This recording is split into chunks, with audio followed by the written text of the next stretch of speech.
4. Confusion in the marketplace. Indeed it was, for as they approached, Milo could see crowds of people pushing and shouting their way among the stalls, buying and selling, trading and bargaining. Huge wooden wheeled carts streamed into the market square from the orchards, and long caravans bound for the four corners of the kingdom made ready to leave. Sacks and boxes were piled high, waiting to be delivered to the ships that sailed the sea of knowledge. And off to one side, a group of minstrels sang songs to the delight of those either too young or too old to engage in trade. But above all the noise and tumult of the crowd, could be heard the merchants' voices loudly advertising their products. Get your fresh picked ifs, ands, and buts. Hee-yah, hee-yah, hee-yah. Nice ripe wares and wins. Juicy, tempting words for sale.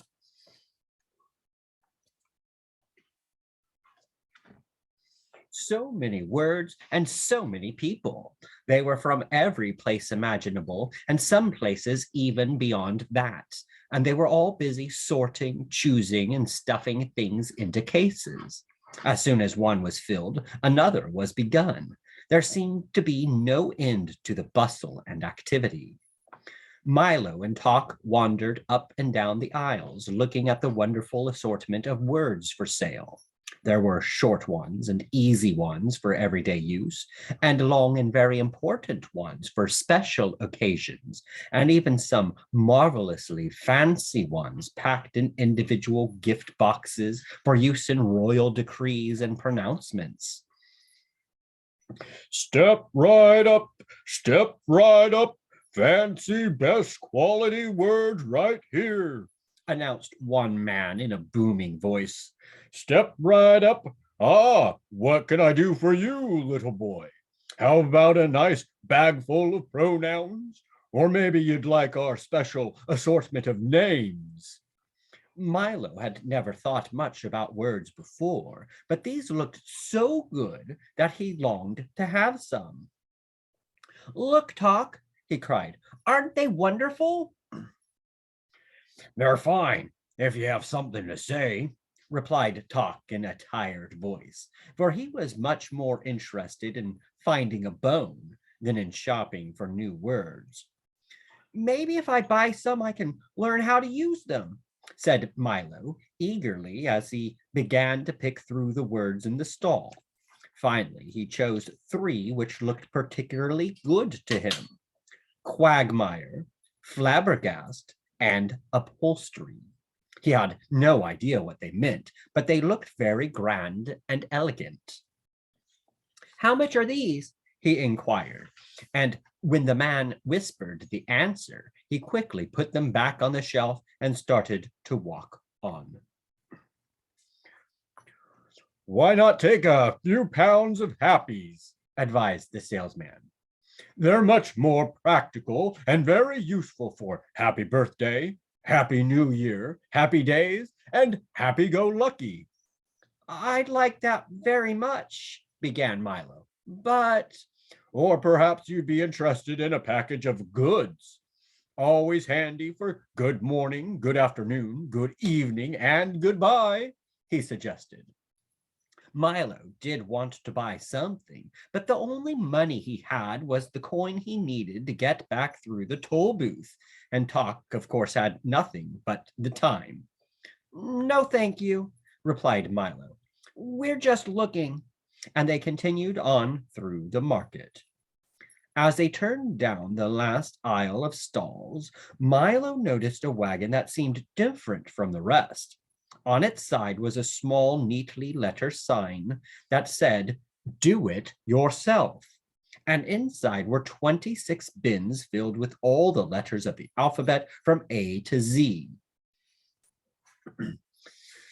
These are for people who like to make their own words, the man in charge informed him. You can pick any assortment you like or buy a special box complete with all letters, punctuation marks, and a book of instructions. Here, Taste an A. They're very good.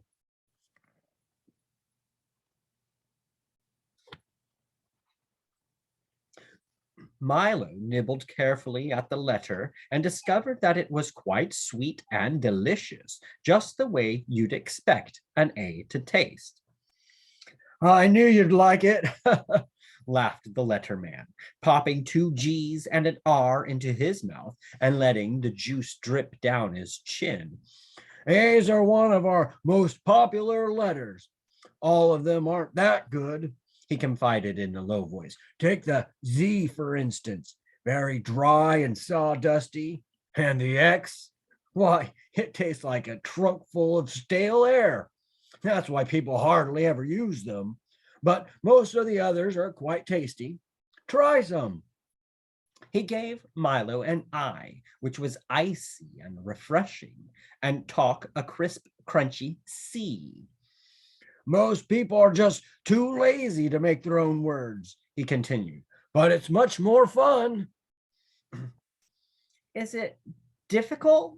I'm not much good at making words, admitted Milo, spitting the pits from a P. Perhaps I can be of some assistance. ASSISTANCE, buzzed an unfamiliar voice. And when Milo looked up, he saw an enormous bee, at least twice his size, sitting on top of the wagon. I am the spelling bee, announced the spelling bee. Don't be alarmed. ALARMED. Talk ducked under the wagon, and Milo, who was not overly fond of normal-sized bees, began to back away slowly. I can spell anything. ANYTHING, he boasted, testing his wings. Try me, try me. Can you spell goodbye? Suggested Milo as he continued to back away. The bee gently lifted himself into the air and circled lazily over Milo's head. Perhaps PERHAPS. You are under the misapprehension MISAPPREHENSION that I am dangerous, he said, turning a smart loop to the left.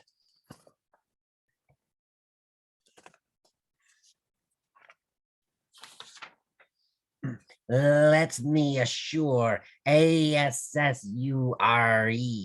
you that my intentions are peaceful. PEACEFUL. And with that, he settled back on top of the wagon and fanned himself with one wing. Now, he panted, think of the most difficult word you can, and I'll spell it. Hurry up, hurry up. And he jumped up and down impatiently. He looks friendly enough, thought Milo, not sure just how friendly a friendly bumblebee should be, and tried to think of a very difficult word. Spell vegetable, he suggested, for it was one that always troubled him at school. That is a difficult one, said the bee, winking at the letterman. Let me see now. He frowned and wiped his brow and paced slowly back and forth on top of the wagon. How much time do I have? Just 10 seconds, cried Milo excitedly. Count them off, Talk. Oh dear, oh dear, oh dear, oh dear, the bee repeated, continuing to pace nervously. Then, just as the time ran out, he spelled as fast as he could, VEGETABLE.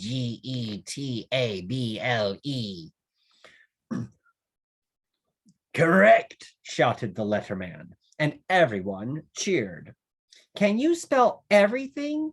Asked Milo admiringly. Just about, replied the bee, with a hint of pride in his voice. You see, years ago, I was just an ordinary bee, minding my own business. smelling flowers all day and occasionally picking up part-time work in people's bonnets. Then one day I realized that I'd never amount to anything without an education. And being naturally adept at spelling, I decided that Balderdash! Shouted a booming voice. And from around the wagon stepped a large beetle-like insect dressed in a lavish coat, striped pants, checked vest, spats, and a derby hat.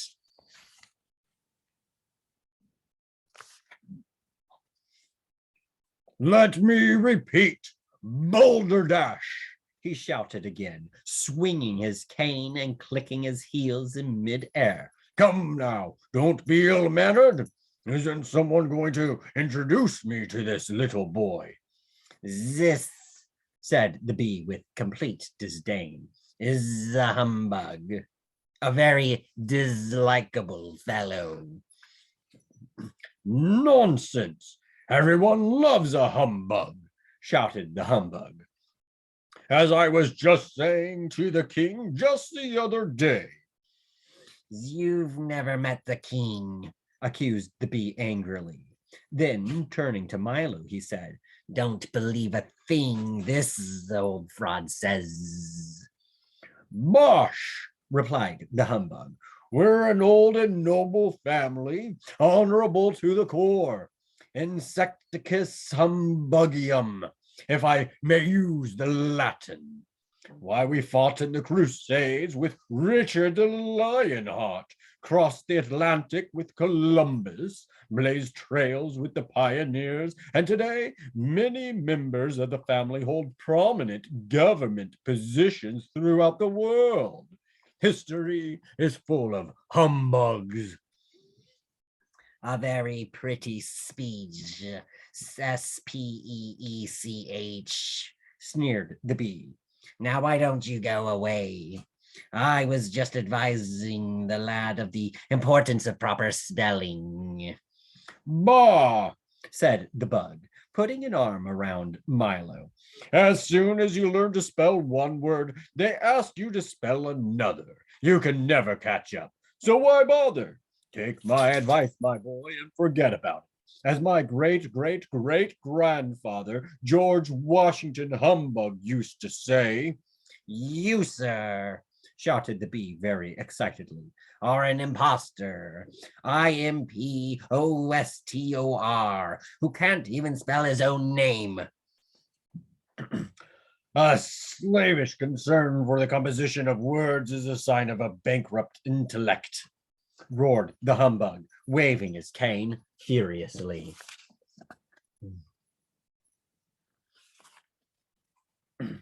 Milo didn't have any idea what this meant, but it seemed to infuriate the spelling bee, who flew down and knocked off the humbug's hat with his wing. Be careful, shouted Milo, as the bug swung his cane again, catching the bee on the foot and knocking over the box of W's.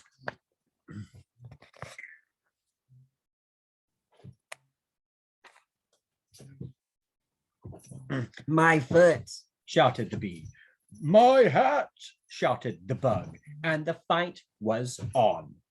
The spelling bee buzzed dangerously in and out of range of the humbug's wildly swinging cane as they menaced and threatened each other, and the crowd stepped back out of danger.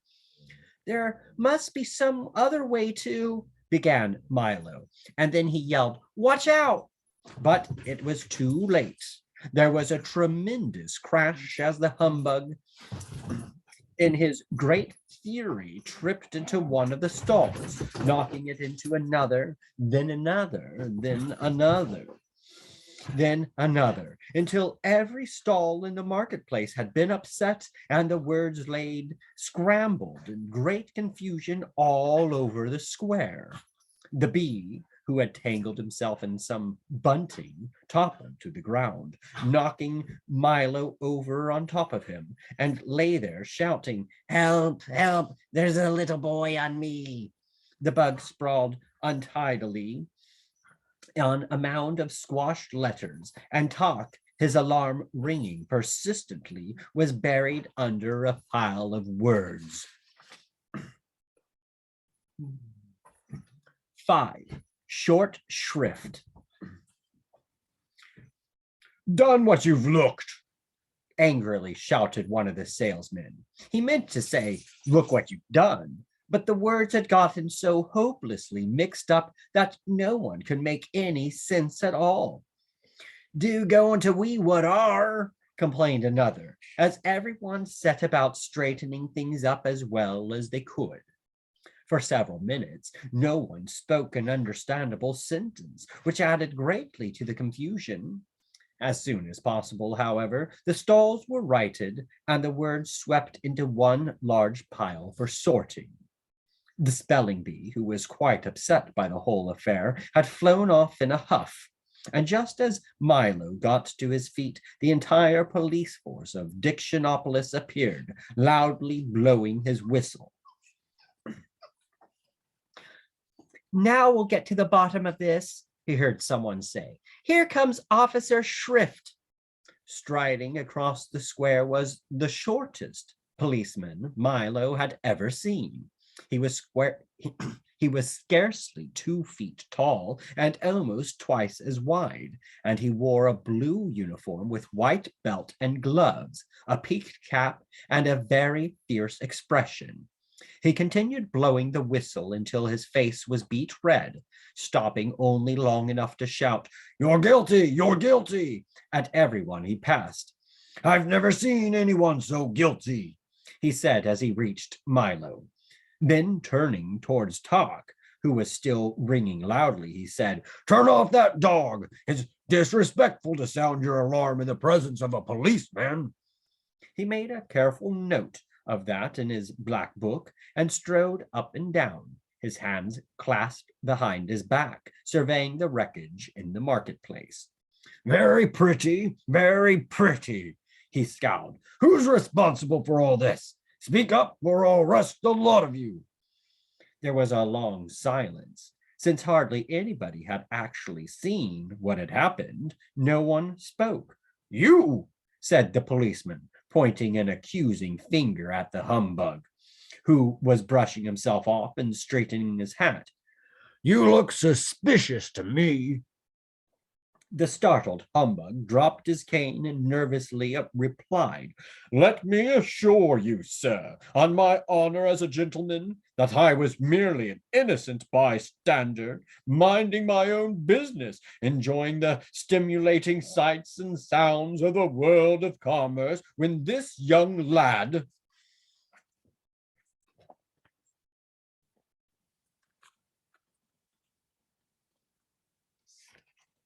When this young lad, "Aha!" interrupted Officer Shrift, making another note in his little book. "Just as I thought. Boys are the cause of everything." "Pardon me," insisted the humbug, "but I in no way meant to imply that." "Silence!" thundered the policeman, pulling himself up to full height and glaring menacingly at the terrified bug. "And now," he continued, speaking to Milo, "where were you on the night of July 27th?" "What does that have to do with it?" asked Milo. "It's my birthday, that's what," said the policeman as he entered. "Forgot my birthday," in his little book. "Boys always forget other people's birthdays." "You have committed the following crimes," he continued: "having a dog with an unauthorized alarm, sowing confusion, upsetting the apple cart, wreaking havoc, and mincing words." "Now see here," growled Talk angrily. "And illegal barking," he added, frowning at the watchdog. "It's against the law to bark without using the barking meter. Are you ready to be sentenced?"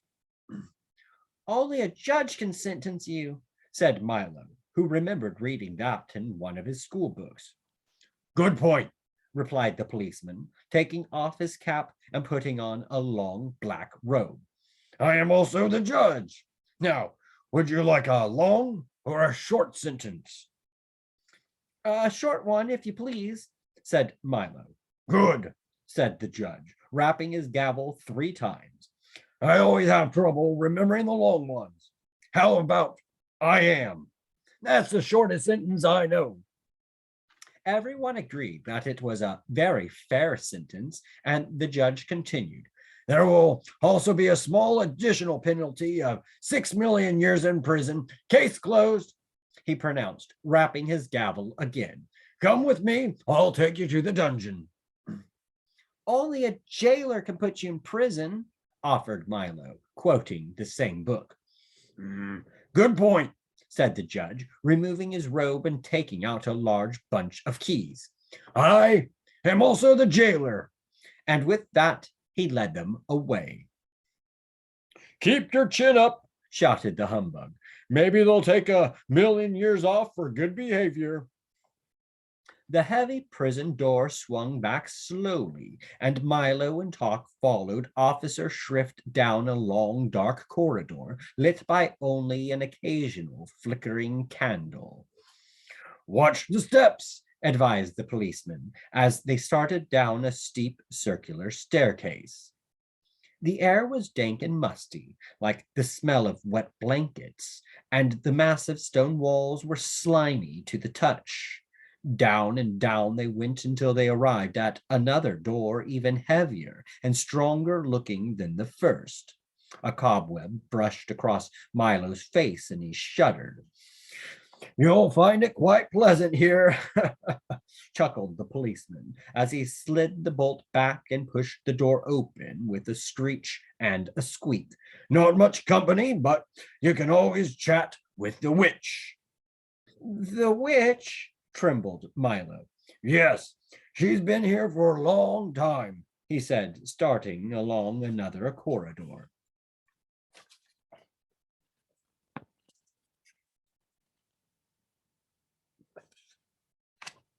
In a few more minutes, they had gone through 3 other doors, across a narrow footbridge, down 2 more corridors, and another stairway, and stood finally in front of a small cell door. This is it, said the policeman. All the comforts of home. The door opened and then shut, and Milo and Talk found themselves in a high vaulted cell with 2 tiny windows halfway up on the wall. See you in 6 million years, said Officer Shrift, and the sound of his footsteps grew fainter and fainter until it wasn't heard at all. It looks serious, doesn't it, Talk? Said Milo, very sadly. It certainly does, the dog replied, sniffing around to see what their new quarters were like. I don't know what we're going to do for all that time. We don't even have a checker set or a box of crayons. Don't worry, growled Talk, raising one paw assuringly. Something will turn up. Here, wind me, will you please? I'm beginning to run down. You know something, Talk? He said as he wound up the dog. You can get in a lot of trouble mixing up words or just not knowing how to spell them. If we ever get out of here, I'm going to make sure to learn all about them. A very commendable ambition, young man. A very commendable ambition, young man, said a small voice from across the cell. Milo looked up, very surprised, and noticed for the first time in the half-light of the room a pleasant-looking old lady quietly knitting and rocking. Hello, he said. How do you do? She replied. You'd better be very careful, Milo advised. I understand there's a witch somewhere in here. I am she, the old lady answered casually and pulled her shawl a little closer around her shoulders. Milo jumped back in fright and quickly grabbed Talk to make sure that his alarm didn't go off, for he knew how much witches hate loud noises.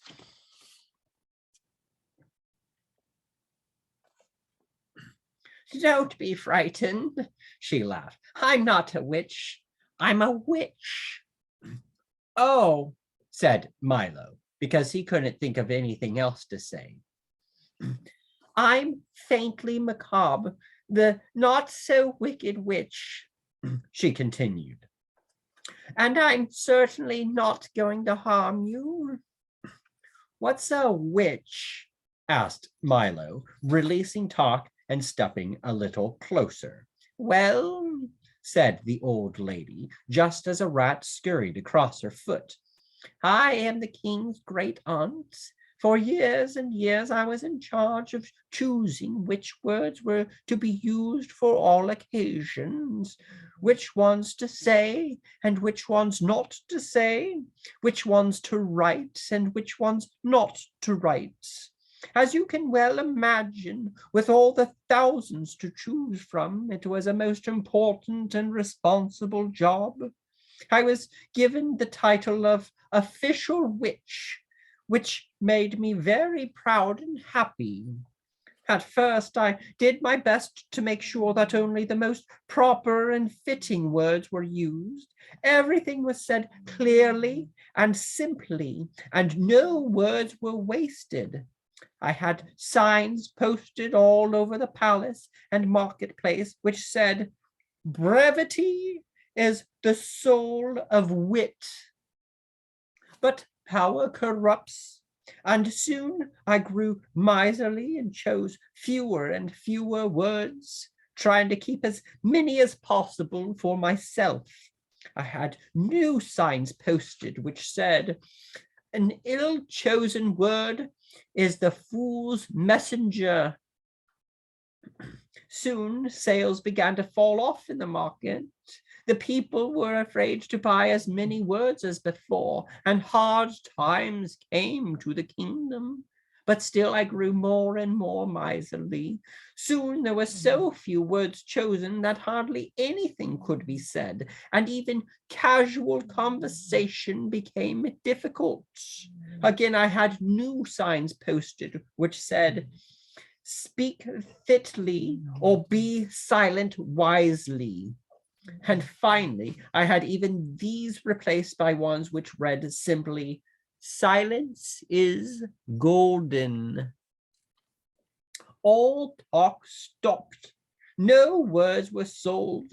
The marketplace closed down, and the people grew poor and disconsolate. When the king saw what had happened, he became furious and had me cast into this dungeon where you see me now, an older and wiser woman. That was all many years ago, she continued, but they never appointed a new witch. And that explains why today people use as many words as they can and think themselves very wise for doing so. For always remember that while it is wrong to use too few, it is often far worse to use too many.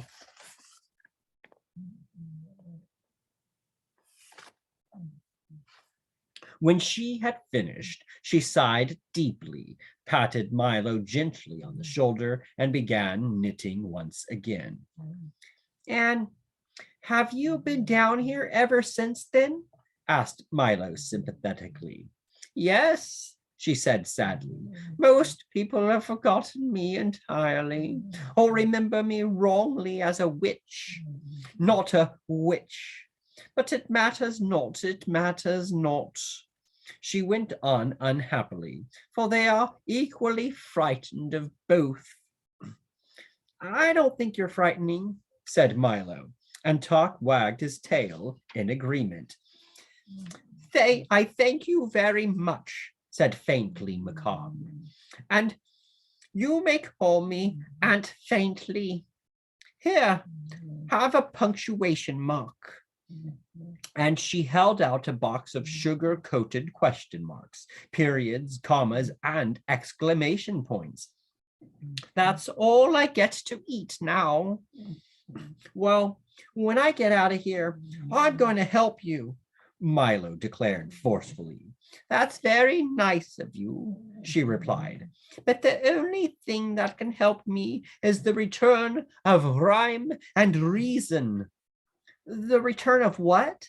Asked Milo. Crime and reason, she repeated. But that's another long story, and you may not want to hear it.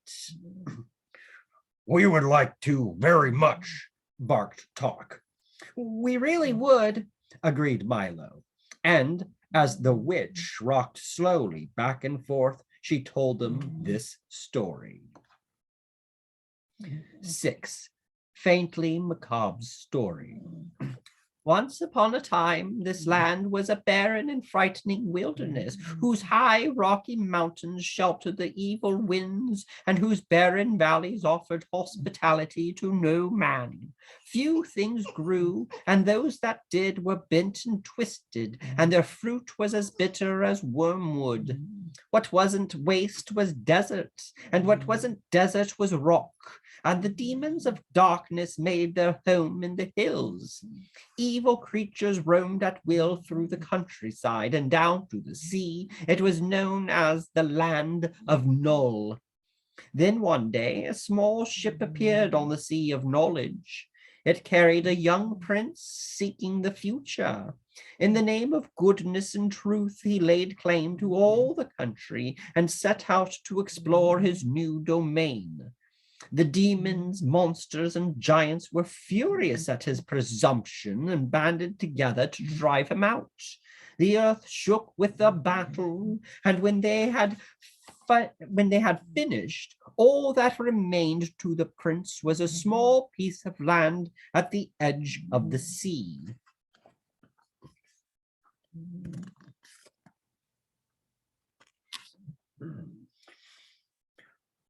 I'll build my city here, he declared, and that is what he did. Before long, more ships came bearing settlers for the new land, and the city grew and pushed its boundaries farther and farther out. Each day it was attacked anew, but nothing could destroy the prince's new city, and grow it did. Soon it was no longer just a city, it was a kingdom, and it was called the Kingdom of Wisdom. But outside the walls, all was not safe, and the new king vowed to conquer the land that was rightfully his. So each spring he set forth with his army, and each autumn he returned, and year by year the kingdom grew larger and more prosperous.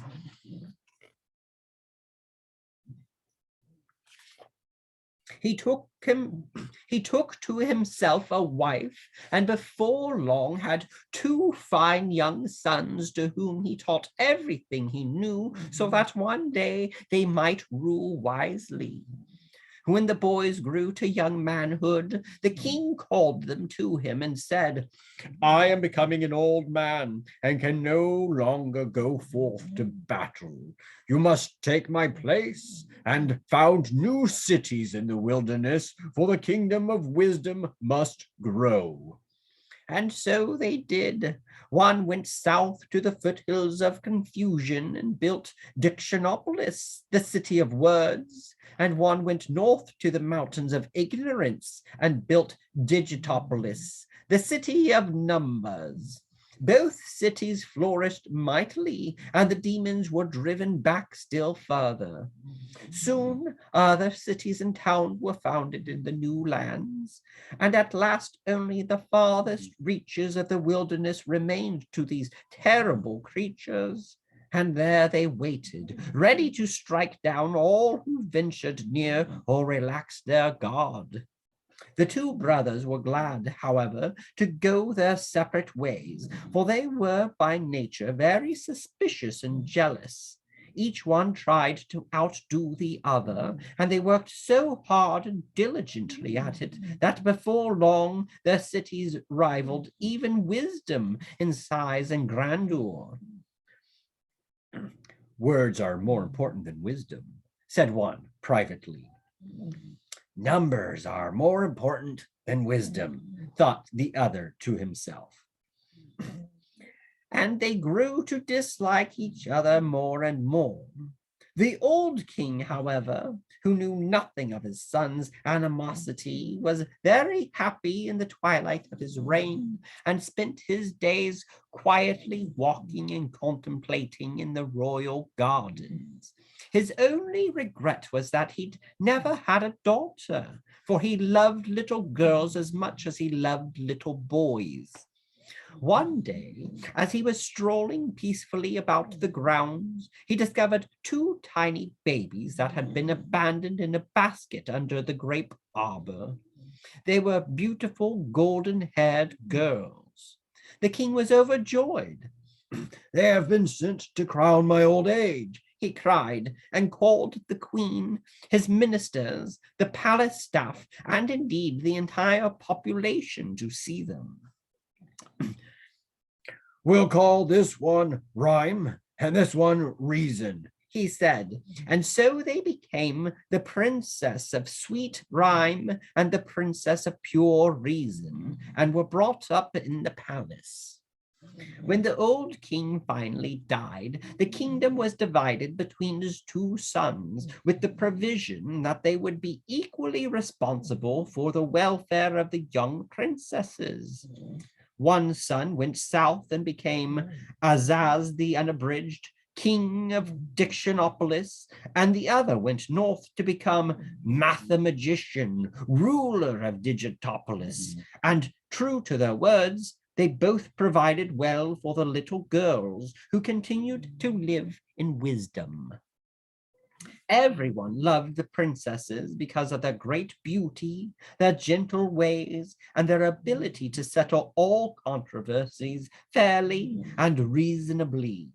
People with problems or grievances or arguments came from all over the land to seek advice, and even the two brothers, who by this time were fighting continuously, often called upon them to help decide matters of state. It was said by everyone that rhyme and reason answer all problems.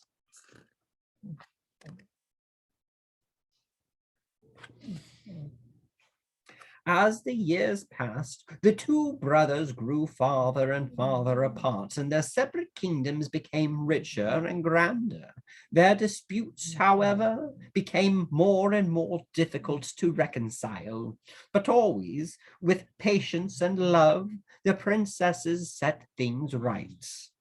Then one day they had the most terrible quarrel of all.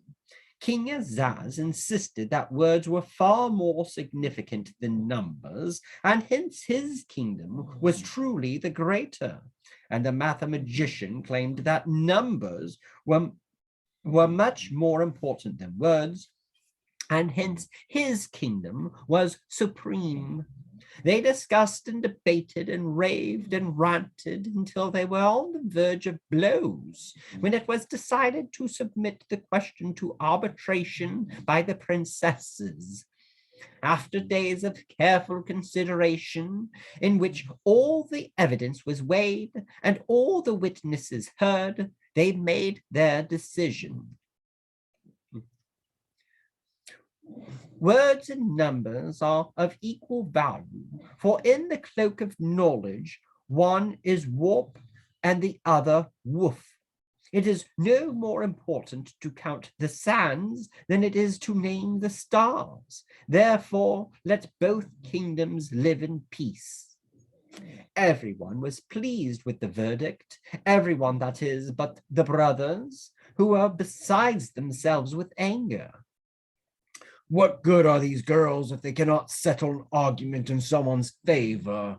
They growled, since both were more interested in their own advantage than in the truth. We'll banish them from the kingdom forever. And so they were taken from the palace and sent far away to the castle in the air, and they have not been seen since. That is why today, in all this land, there is neither rhyme nor reason. And what happened to the two rulers? Asked Milo.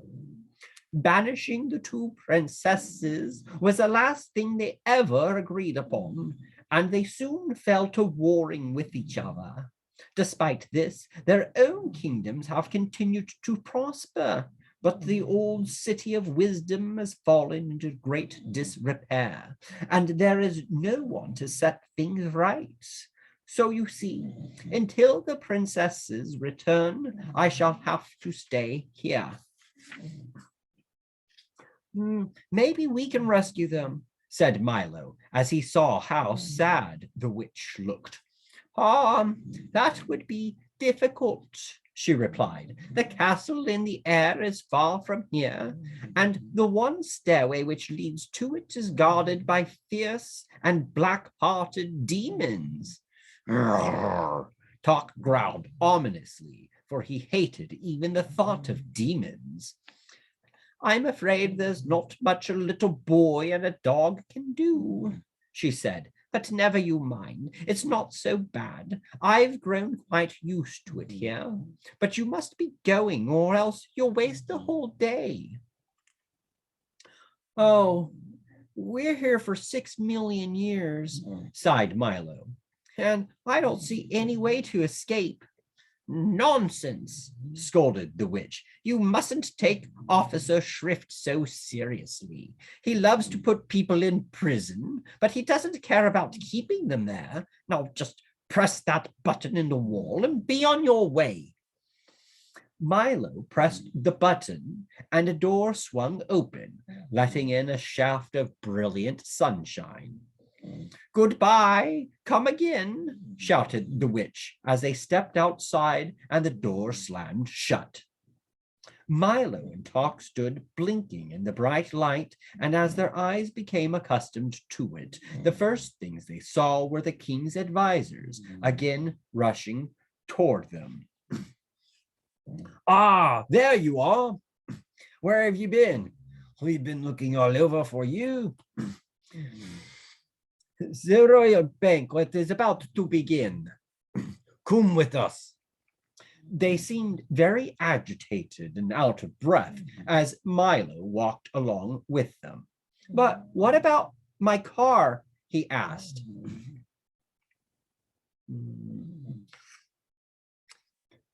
Don't need it, replied the Duke.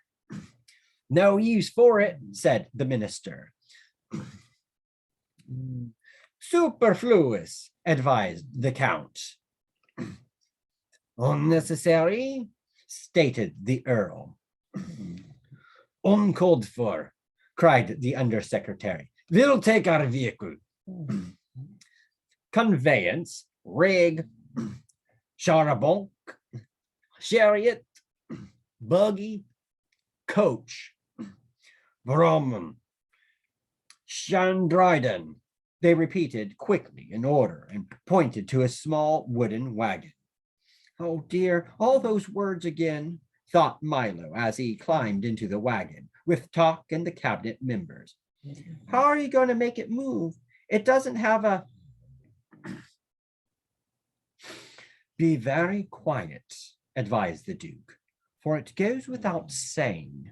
And sure enough, as soon as they were all quite still, it began to move quickly through the streets, and in a very short time they arrived at the royal palace.